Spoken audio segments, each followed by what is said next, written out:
Ele é bauruense, formado em Direito pela Instituição Toledo de Ensino, AIT, da Vila Falcão. Atualmente está na função de chefe da assessoria parlamentar do Ministério das Cidades. Está em férias em Bauru. Nós estamos roubando um pouco do tempo, no bom sentido, de Paulo Alves Rochel Filho. Paulo, estamos tirando um pedacinho das suas férias, o descanso, para a gente poder comentar um pouco sobre as suas atividades lá em Brasília e, através disso, também compartilhar com as pessoas essas relações institucionais. Mas, em vez de começar pelo Ministério das Cidades, começar com uma função anterior sua no Ministério da Justiça. Você passou por uma série de setores lá e pedi para você mesmo contar isso primeiro, para a gente entrar em algum tema aqui. Como eu fui delegado de polícia, quando surgiu o primeiro Plano Nacional de Segurança Pública, com a criação do Fundo Nacional de Segurança Pública, o governo federal reestruturou a Secretaria Nacional de Segurança no Ministério da Justiça. Nessa oportunidade eu fui convidado pelo ministro José Gregório para compor ali a equipe, e uma das minhas atribuições era ser coordenador do então Sistema Nacional de Integração de Informações de Justiça e Segurança Pública, que tem a pretensão de ser o Sistema Nacional de Inteligência na área de justiça criminal. Então ele integra organismos policiais, Ministério Público, Justiça e também o sistema prisional. Então ali eu tive assim, uma experiência razoável nesse ramo. Nós reestruturamos de uma maneira importante esse sistema. Quando retornei a São Paulo, o delegado-geral de então me solicitou que fizesse esse mesmo trabalho na Polícia Civil, o que acabou gerando a criação do Departamento de Inteligência da Polícia Civil. A Polícia Civil, por conta do seu histórico, não tinha a atividade de inteligência estruturada e departamentalizada, centralizada. Então isso foi possível ser reestruturado e hoje nós temos aí uma atividade de inteligência capilarizada no estado todo. Eu acho que todos já ouviram falar da atuação dos órgãos de inteligência policiais. E terminado esse projeto, eu fui chamado a fazer o mesmo trabalho na Secretaria de Administração Penitenciária, para criar um sistema que pudesse contribuir com gestões de controle de criminalidade a partir da população carcerária, observando o preso com os olhos, com a metodologia da inteligência criminal. Então foi mais ou menos essa uma das atividades lá na Justiça. Aproveitando esse período, em função da gente ter um contingente razoável de presos aqui em mais de um sistema, mesmo com as modificações de fechado para semi-aberto, mais o CDP, os Centros de Detenção Provisória, né? Como nesse período, você pode comentar com a gente, esse serviço de monitorar a entrada e saída em relação aos presos? Para o leigo no dia a dia, o grande problema não está no confinamento do prisioneiro, mas está nessa possibilidade dele receber materiais, inclusive celulares, armas e drogas, né? Então, eu participei desse momento onde foram criadas esses novos modelos de unidade, os centros de detenção provisória, as unidades de segurança, quando surgiu o regime disciplinar diferenciado. Então, o que acontece? Nessa época, houve um esforço muito grande do governo do Estado em retirar das cadeias públicas, que eram responsabilidade então da polícia, os presos e transferi-los para a Secretaria de Administração Penitenciária. Naquela época nós tínhamos muito problema de resgate, de arrebatamento de presos, e com a construção de unidades mais adequadas, eles foram transferidos e esse problema em princípio foi sanado. E o que foi feito na questão de inteligência em relação a essa comunidade prisional? Nós cadastramos não só todos os presos, unificamos todo o prontuário. Então, antes, cada presídio tinha um sistema de gestão dos seus arquivos e aquilo servia apenas para aquela unidade. A Secretaria de Administração Penitenciária, ela padronizou tudo isso e hoje ela olha isso em camadas, de maneira que ela tem informação individual e em grupo enfim, pode aplicar metodologia de inteligência em todos os seus prontuários. Nós também cadastramos as visitas, nós tínhamos visitas profissionais.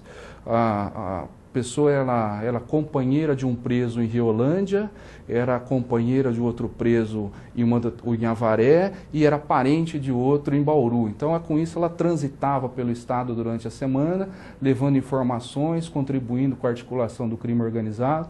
Nós também cadastramos todas as visitas, dificultamos a mudança de categoria dessas visitas, de maneira que vá visitar o preso aquele que realmente seja seu parente, seja pessoa do seu relacionamento, e não seja um apoiador do crime, um comparsa.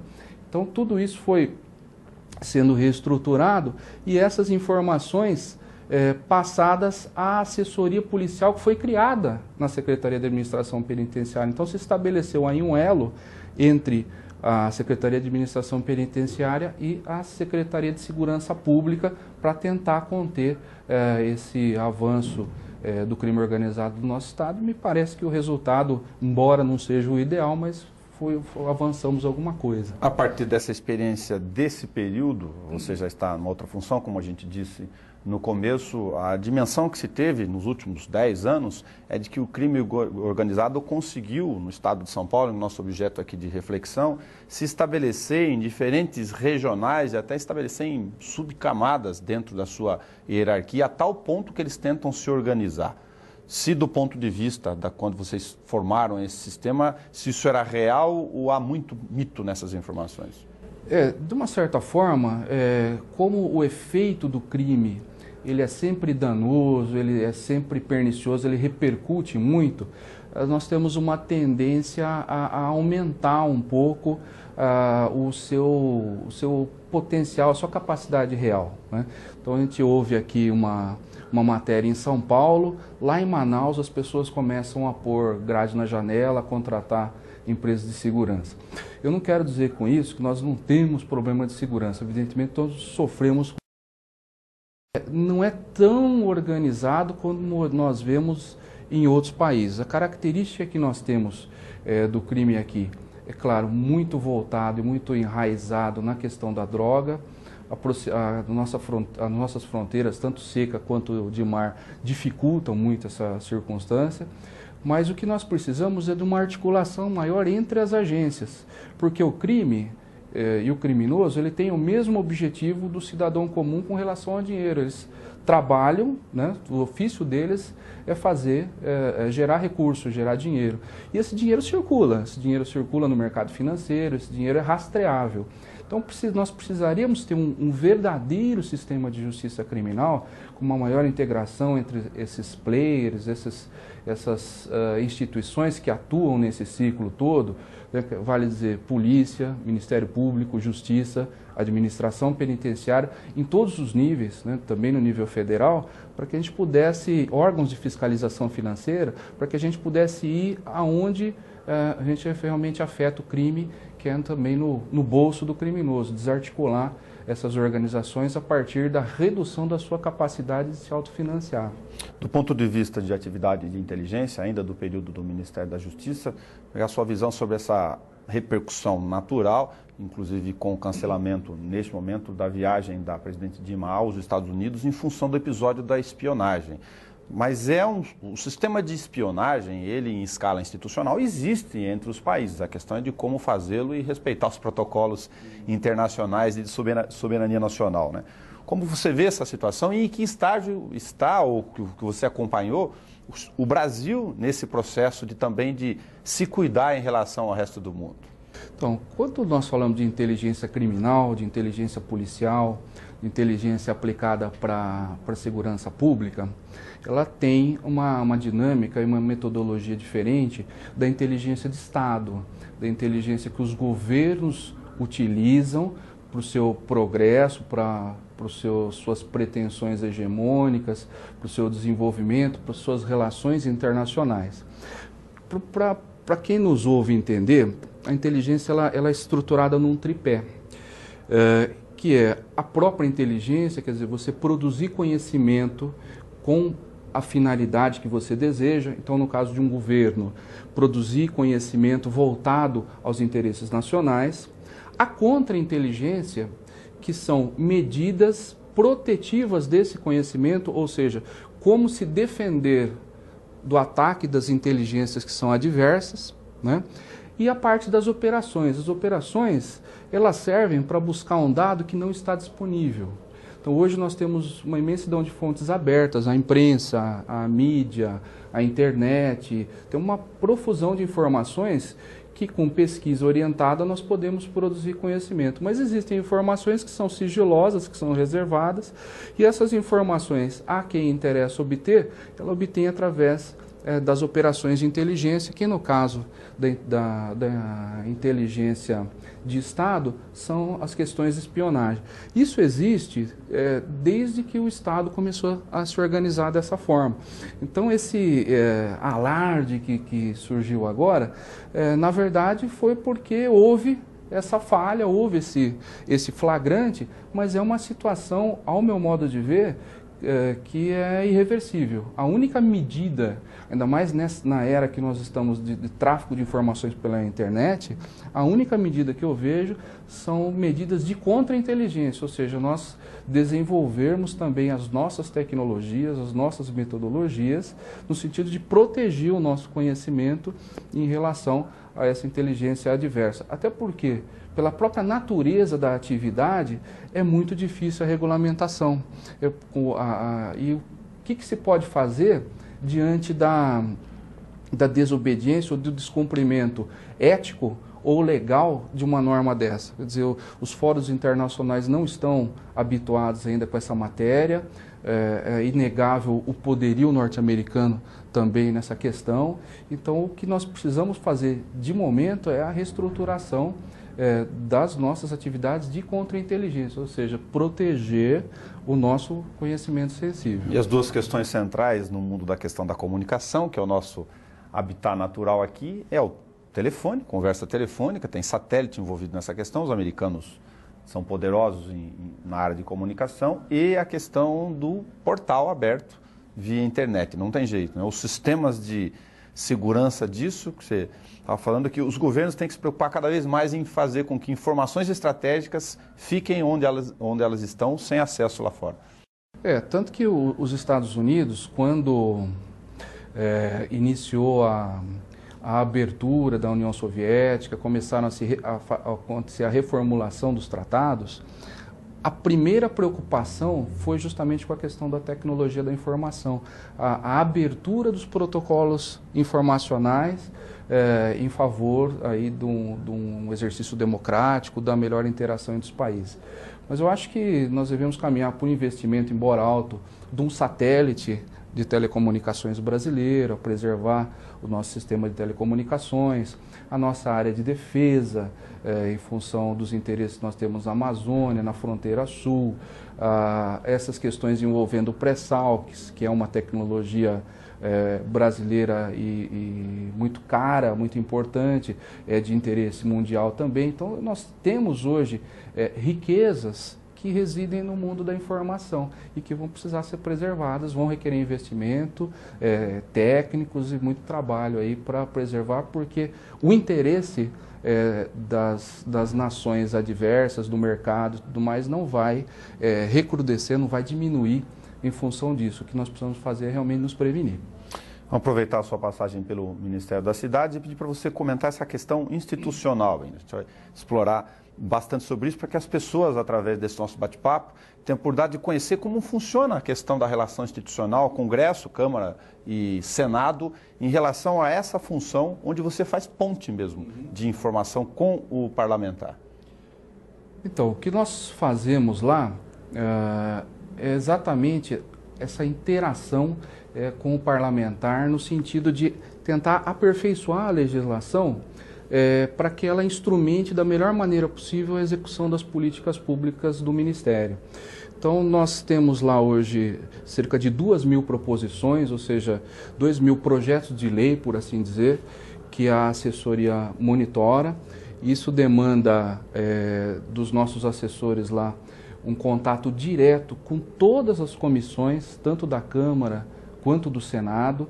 Então, nós, desde o momento em que a legislação começa a ser fecundada, ela começa a ser gestada ali para o seu nascimento, que é depois com a final publicação e promulgação, mas nós acompanhamos ali no sentido de fazer contato com o relator, os relatores nas diversas comissões, os membros das comissões, os partidos, esclarecendo qual é a repercussão daquela legislação na política a que ela se refere, o que aquela legislação vai modificar, e para que ele se sensibilize dentro dos interesses sociais, dos interesses do governo, procure também customizar isso, deixar isso de acordo também com as suas próprias pretensões e do partido e da camada da população, dos eleitores que ele ali representa, mas para que a legislação seja efetivamente da melhor maneira a síntese do extrato de uma boa ferramenta política. Quer dizer, que a legislação que venha a surgir, ela da melhor maneira possível, ela instrumente aquilo que o governo precisa fazer. E de outro lado, nós também cuidamos da execução financeira ali das emendas parlamentares. O parlamentar ele tem, junto à Lei de Diretrizes Orçamentárias, uma parcela do orçamento que ele consegue, ou que ele tem a faculdade de destinar à sua base eleitoral.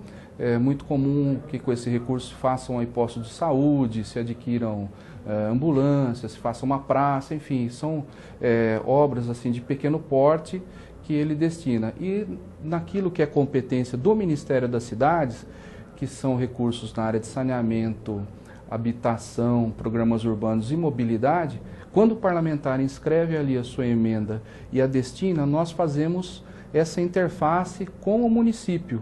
Então, orientando o município e cuidando para que ele consiga vencer ali os trâmites administrativos e receber e executar esse recurso e assim levar esse benefício também para cada um dos municípios. Nós temos emendas que atingem 1.530 municípios hoje no Brasil, quer dizer, quase a totalidade do território nacional recebe emendas do Ministério das Cidades.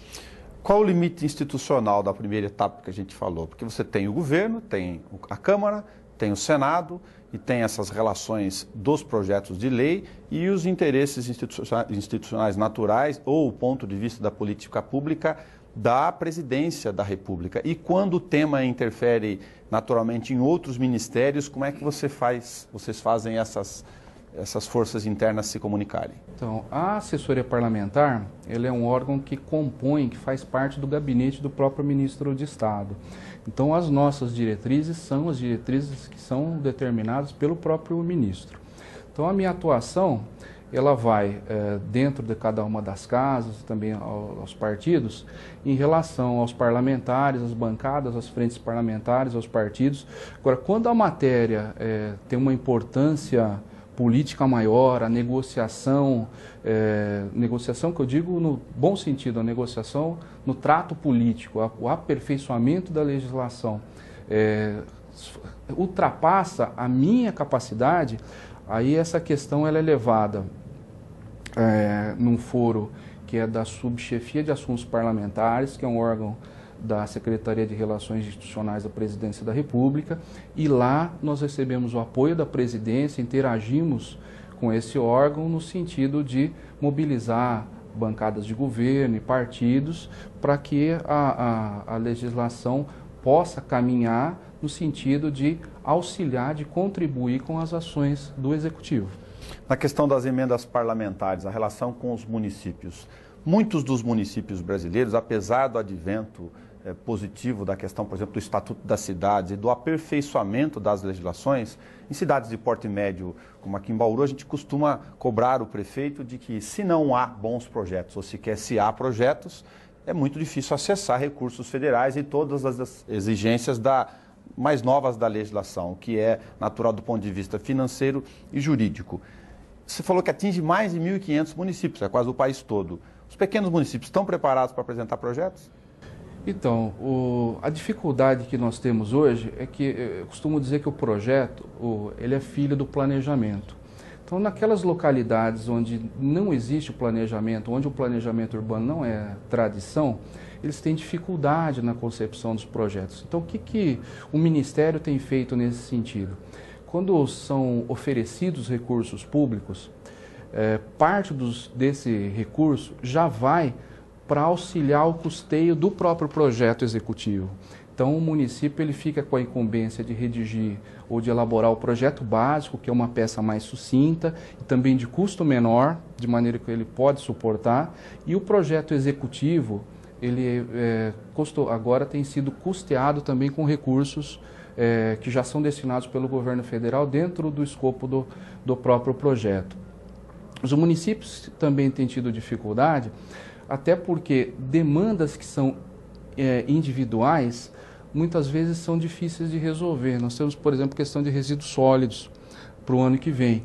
Então, muitos municípios, não vai ser possível dispor de aterro em todos os municípios brasileiros. Nós temos estimulado a formação de consórcios públicos, consórcios que já se expressam muito bem na área de saúde, mas que têm a vocação para cidades, para o atendimento de demandas urbanas. Então, muitas vezes o consórcio pode ser também, eu acredito que virá a ser a solução para municípios de pequeno porte. Nós temos tido bastante demanda dos estados do sul, temos procurado estimular isso também em outros estados, para que busquem no consórcio a solução de dificuldades de gestão e redução de investimento e custeio também de algumas políticas, como é o caso de resíduos. Aí porque a Política Nacional de Resíduos Sólidos tem aplicação a partir de 2014 mais efetiva, o conceito de rejeito, que muda muito a forma como a gente mesmo prepara o material de descarte em casa, a questão dos orgânicos, do fim de alimentação e das outras separações no dia a dia. Mas os municípios não poderão contar, por exemplo, com os aterros, que são quase tradicionais nos moldes atuais, né? Não. Então, a questão de resíduos vai ser existe até algum movimento de alguns segmentos de prefeituras, no sentido de modificar esse prazo. Pelo que eu tenho sentido do humor dos parlamentares, isso não parece que não vão ter sucesso. Então, em princípio, contem com a implementação do Plano Nacional de Resíduos Sólidos dentro do prazo, que é agosto do ano que vem. E um outro ponto aqui importante do nosso bate-papo, a questão do planejamento de médio e longo prazo, que o país está, principalmente em relação à questão das prefeituras, se adequando a esse novo formato de fazer gestão pública, e isso depende muito da capacidade de apresentar planejamento junto ao Ministério das Cidades também. Bom, eu acho que, além da necessidade de se pensar extra-mandato, quer dizer, hoje o administrador público, ele, se quiser realizar, ele vai ter que pensar em deixar algum legado, mesmo no ambiente executivo, ou seja, ações, obras e atividades para que sejam feitas mesmo depois que ele deixar a titularidade do executivo. Isso ainda vai se sofisticando na medida em que, por exemplo, nós vamos aderir, o Brasil já aderiu às novas normas de contabilidade pública. Então, já para 2014, com fiscalização em 2015, a contabilidade pública, que era só orçamentária e financeira, também vai ser patrimonial. Então, cada vez mais existem responsabilidades adicionais ao gestor público, oportunidades. Então, a capacidade de organização, a profissionalização da gestão hoje são a chave dos recursos, porque o governo tem recursos, é muito típico de final de ano a gente ter espaço orçamentário, nós temos alguma, digamos assim, sobra de orçamento, sobra recurso, e os municípios não têm um projeto para a percepção desses recursos, ou não conseguiram executar ao longo do ano, seja por problema na licitação, seja por alguma questão na empresa que foi contratada, ou mesmo quando é execução direta, algum problema na obra, alguma situação, e que existe esse espaço de recurso, mas que pela falta de projeto ele volta para o orçamento da União, e a União não consegue realizar o seu desejo aí de fazer esse repasse.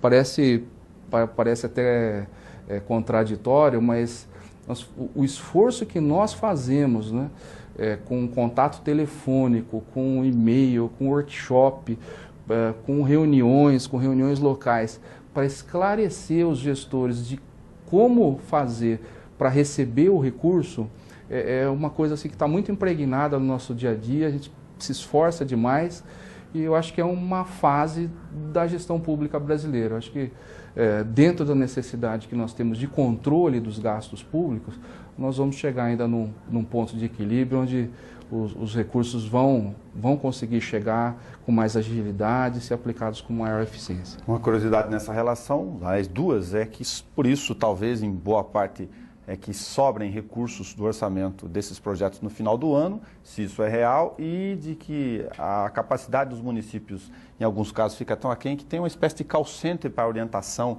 de como desenvolver esses projetos? Sim, nós temos lá para atendimento, tanto dos parlamentares quanto das nossas prefeituras, um call center que funciona das 8 às 21 horas diariamente para atendimento ao público. Então nós fazemos o atendimento por telefone, por e-mail e também pessoalmente. Tudo que o município precisar na questão da gestão dos seus contratos, da gestão dos seus convênios, os destraves, as liberações e os repasses, todas as orientações administrativas nesse sentido, a nossa equipe está lá à disposição e no maior interesse para que isso aconteça, para que a gente possa facilitar essa locução com os demais entes federados. Paulo, muito obrigado por você ter emprestado seu tempo aqui do seu descanso, das suas férias, sua passagem com os familiares em Bauru, para poder falar um pouco com a gente do seu trabalho lá em Brasília. Isso, eu que agradeço aqui a oportunidade. Muito obrigado, e acompanhe pelo canal 10 da NET e também pelo 60.3 Sinal Aberto Digital.